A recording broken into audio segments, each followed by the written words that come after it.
Would it surprise you to learn that one of the world's most important Christian leaders, second only to the Pope, lives in a country where 99% of the population is Muslim? His name is Bartholomew, and he's the patriarch of 300 million Orthodox Christians. He lives in Istanbul, Turkey, the latest in a line of patriarchs who've resided there since before there was a Turkey, since the centuries following the death of Jesus Christ. That's when Istanbul was called Constantinople and was the most important city in the Christian world. But times changed, and in modern Muslim Turkey, the patriarch does not feel very welcome. Turkish authorities have seized Christian properties and closed Christian churches, monasteries, and schools. His parishioners are afraid that the authorities want to force Bartholomew and his church, the oldest of all Christian churches, out of Turkey.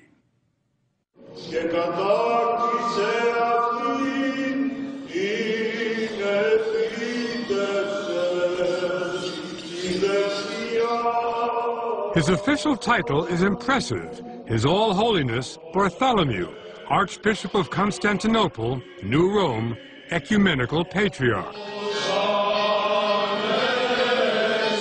Ecumenical means universal, and worldwide, 300 million Orthodox Christians look to him for spiritual guidance.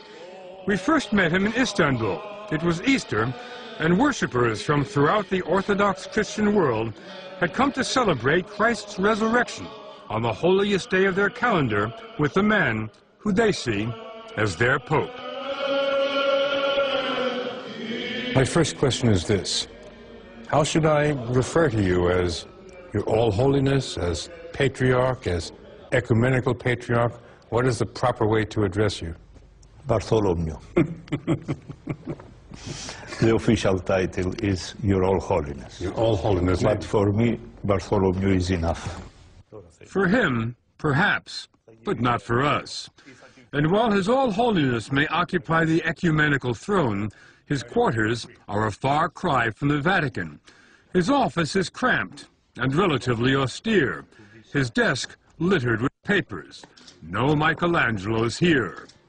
All that's left of a Christian empire, once ruled from Istanbul, is a complex of 9 buildings, tightly squeezed onto less than an acre of land. Now, is this the Vatican of your church? Well, our headquarters. It's called the Fanar, and it's been the heart of Orthodox Christianity since 1599. His All Holiness promotes an informal atmosphere here. There's none of the ritual that surrounds the Pope in Rome. And there's no cathedral, only a modest church. The neighborhood that surrounds it used to be Greek and Christian, but today is predominantly Muslim. The Fanar is so small, our tour didn't take long. It had just ended when a Turkish policeman informed the Patriarch that there was a threat on his life. It turned out to be nothing, but church officials say previous threats have been serious enough that the Fanar is surrounded by barbed wire and cameras, and the Patriarch has 24-hour protection. I think a lot of people would want to know, Your All Holiness, why the leader of so many millions of Orthodox Christians in the world lives in a country that is 99% Muslim. Because we are here before this country becomes a Muslim country, much earlier, since the very beginning. Since the very beginning of what? Of the foundation of our church, the Church of Constantinople.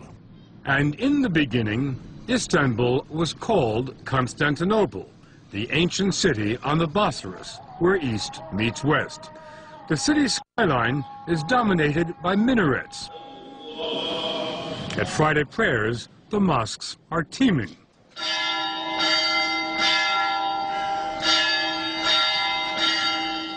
But the city's richest and most renowned Christian churches are museums today, meccas for tourists, not for worshippers.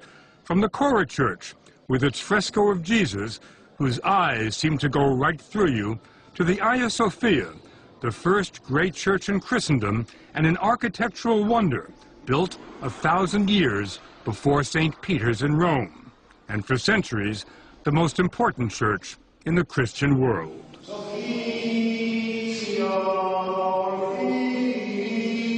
Fast forward a few centuries, and it's hard to find Christians in Istanbul. This church holds 500 people, but during its Sunday services, its pews were practically empty. It was the same everywhere we went.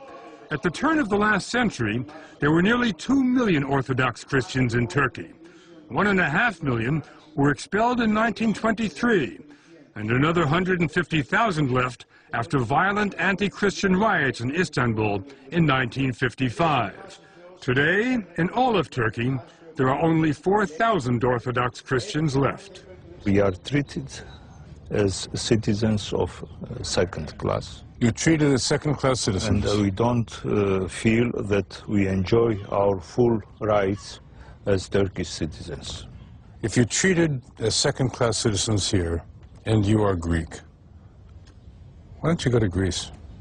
Because we love our country, we are born here, we want to die here.